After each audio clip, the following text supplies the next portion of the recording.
பத்தி பெருமாளுக்கு விஸ்வாமித்திரர் அறிமுகப்படுத்துகிறார். இவள் தான் தாடகை அப்படின்ற பேர் சொல்லணும். சொல்றச்சே என்ன சொல்லுகிறார்னா, சூடக அரவு உரள் சூழ கையினாள் காடு உரை வாழ்க்கையில் கண்ணின் காண்பது என்ன சொல்றார், ஆடவர் பெண்மையை அவாவும் தோழினாய், ஆடவர் பெண்மையை அவாவும் தோழினாய். எங்கே இருக்கிறார்னா வால்மீகி இடத்திலிருந்து பும்சாம் சித்தாபகாரினம்ன்ற விஷயத்தை எடுத்து பெண் ஆண்கள் பெண்ணுடை உடுத்த பண்ணுமவன் ராமன் அவர் அங்க சொன்னார். அப்படியே இங்க முன்னாடியே இருக்கிறார். காடகை வடைப்படலத்திலே காட்டி இருக்கக்கூடிய வார்த்தை ஆடவர் பெண்மையை அவாவும் தோழினாய் விழிக்கிறார். ராமா நீ எப்படிப்பட்டவன் தெரியுமா, ஆடவர் பெண்மையை அவாவும் தோழினாய். ராமா உனக்கு சொல்றேன் தாடகையை பத்தி எப்படிப்பட்டவள் அப்படின்னால், அதாவது அவளுடைய சூடகமே எதை சூடிக்கொண்டிருப்பாள் என்று சொன்னால், அவள் வேற இல்லை, பாம்பை எடுத்து சூடிக்கொண்டிருப்பாள்.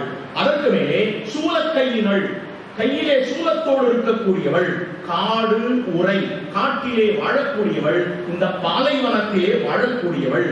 ஆனால் ராமா அவள் பேர் என்ன தெரியுமா, அவள் பேர் தான் தாடகை சொல்ற.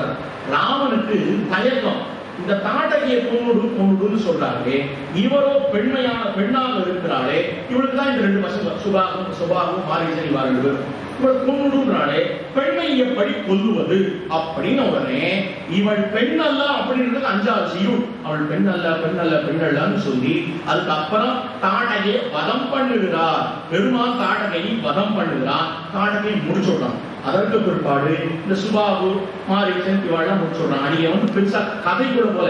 ஏனால் வால்மீகி சொன்னதுதான் இவர் சொல்ல போறார். எந்த இடத்துல என்ன சுவையான விடயங்கள் இருக்கின்றன, அதற்கு பிற்பாடு வால்மீகியும் கம்பரும் எவ்விடத்திலே வேறுபடுகிறார்கள், எவ்விடத்திலே ஒன்றுபட்டிருக்கிறார்கள், அதுல தான் அடியே முக்கியமாக பார்க்க போகிறேன். இப்ப அடுத்தது அகல்யா சாப விமோசனம். அகல்யா இருக்காளையும் அவளுக்கு சாப விமோசனம் என்ன நடக்கிறது, விஸ்வாமித்திரர் கௌதமருடைய ஆசிரமத்துக்கு அழைச்சிட்டு போச்சு.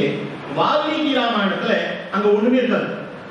வால்மீகி ராமாயணத்துல அவள் கண்ணுக்கு தெரியாதவளாக இருப்பாள் அப்படின்னு வால்மீகி சாட்சியார். அப்போ அங்க உடனே ஒரு பெண்ணூர் கொண்டு பெருமான் புகுந்த உடனே பெண்ணூர் கொண்டு விடுவாள். ஆனா இங்க இவர் என்ன சொல்லுவார்னா, அகல்யை ஒரு கல்லாக இருக்கிறாள் காட்டுறது கம்பர் தான்.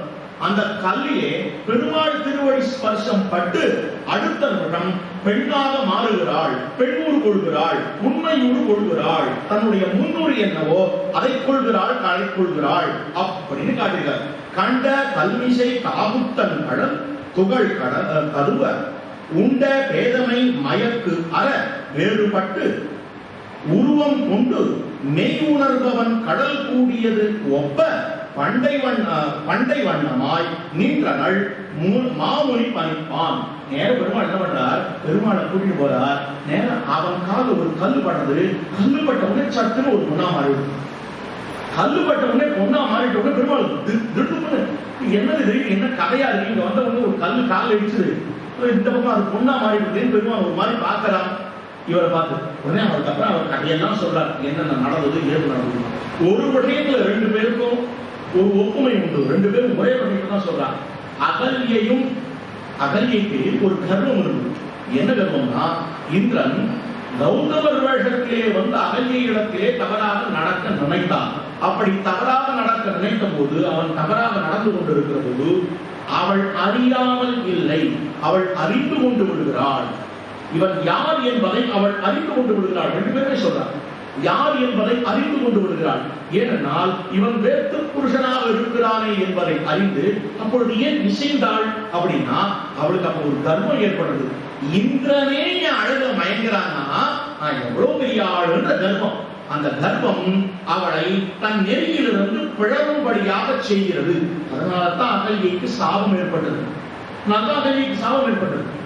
இல்லைன்னா அந்த ரிஷிக்கு தெரியாதா எவ்வளவு பெரிய ஞானம், அவளுக்கு தெரியாதா, அவளுக்கு சாபத்தை கொடுத்துடுறா.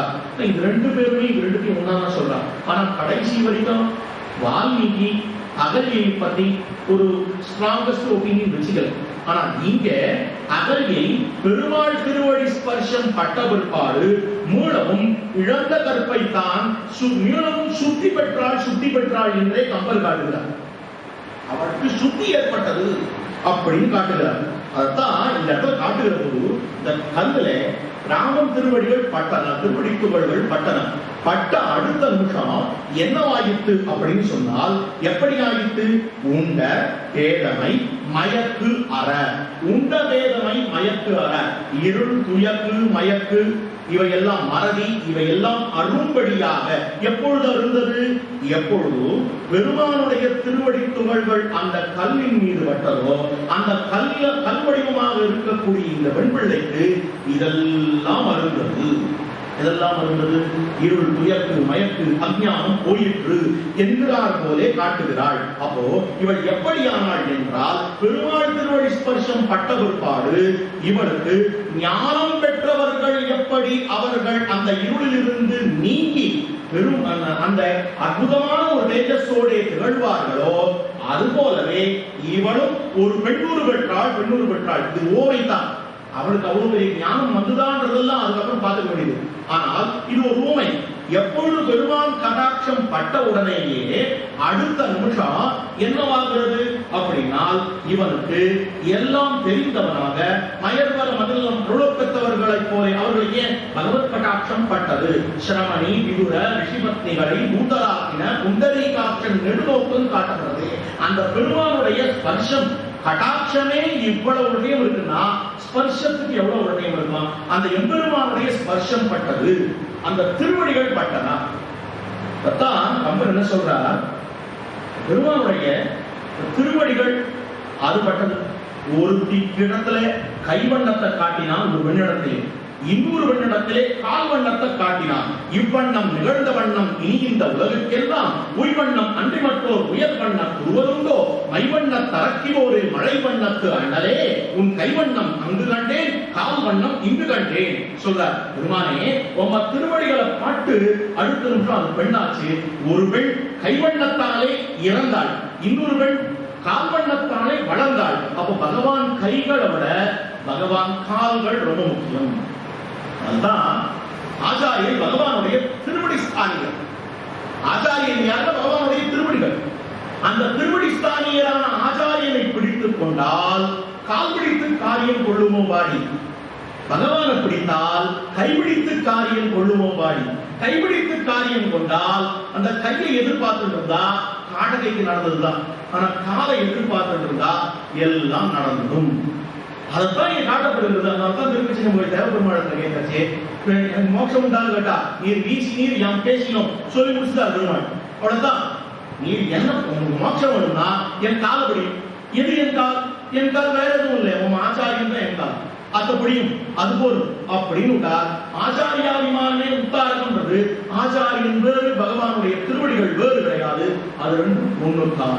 அப்போ திருவடிகளை பற்றினார் அவர்கள் அழிவதில்லை. அதனால்தான் ஸ்ரீமன் நாராயண சரணம் சரணம் பிரபத்தியே என்கிற இடத்திலே, சரணம் என்கிற இடத்திலே அந்த இடம் நாட்டிருக்கிற விஷயம் என்ன?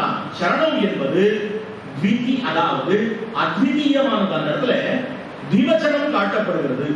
ஏகவச்சனம் பகுவச்சனம், ஏகவச்சனம் பகுவச்சனத்தை ஏற்கும், பகுவச்சனம் ஏகவச்சனத்தை ஏற்கும். ஆனா திவச்சனம் ஒரு காலம் ஒரு கூட்டையும் ஏற்காது.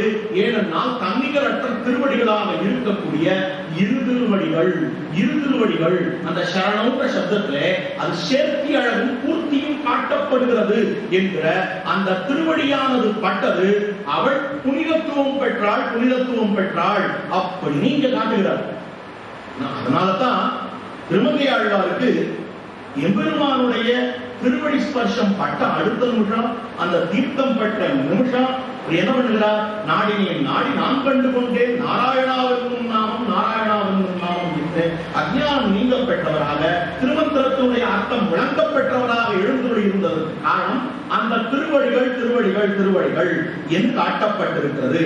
இதுல இந்த பாட்டுல வண்ணம் வண்ணம் வண்ணம்னு காட்டாலே 8 வண்ணம் காட்டப்படுறது. இவ்வண்ணம் நிகழ்ந்த வண்ணம் இனி இந்த உலகிற்கெல்லாம் உய்வண்ணம் அன்றி மற்றோர் உயர் வண்ணத்து உயர் வண்ணம் உயர் வண்ண துருவதுண்டோ மைவண்ணத்து அரக்கி போரில் மழை வண்ணத்து அடுத்த வண்ணம் அண்ணலே உன் கை வண்ணம் இங்கு கண்டே, 8வது கால் வண்ணம் அங்கு கண்டே. 8 வண்ணம். இவர் எங்கேருந்து இதை கடன் வாங்கினார், யார் இவருக்கு ஊக்கமாக அமைந்திருந்தார்கள், ஊக்கம் கொடுத்தார்கள் அப்படின்னால் திருமங்கையாழ்வார் தான் இது ஊக்கம் கொடுத்தார். என்ன பண்றார், திருவிந்தனூர் பெருமான பார்த்து வண்ணம் வண்ணம் வண்ணம் வண்ணம்னு 8 வண்ணத்தை அவன் பயன்படுத்துறார். ஆக நல்லா இருக்கே, திருமங்கையாழ்வாரை போலவே நம்ம யாவது பாசுரம் பாடினோமே, பாட்டு பாடினோமே நினைச்சார்.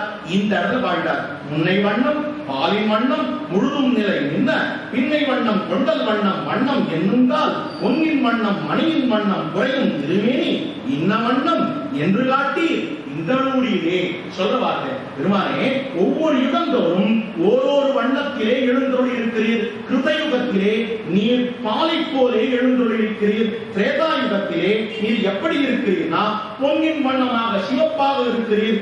தாவர யுகத்திலே நீலமாக இருக்கிறீர். கலியுகத்திலே கருமையாக இருக்கிறீர். ஆனா இதுல ஏதாவது வண்ணத்துல இங்க இருக்கிறா, இதை தவிர்த்து வேற ஏதாவது வண்ணம் இருக்கா? இந்த இருக்கு. ஏன் அப்படின்னா காட்டவே இல்லை. கருவு சாத்தி விட்டு தெய்வம் காட்டேன் காட்டேன் கெஞ்சரா கடைசி இந்த வாழ்ந்துட்டோம்.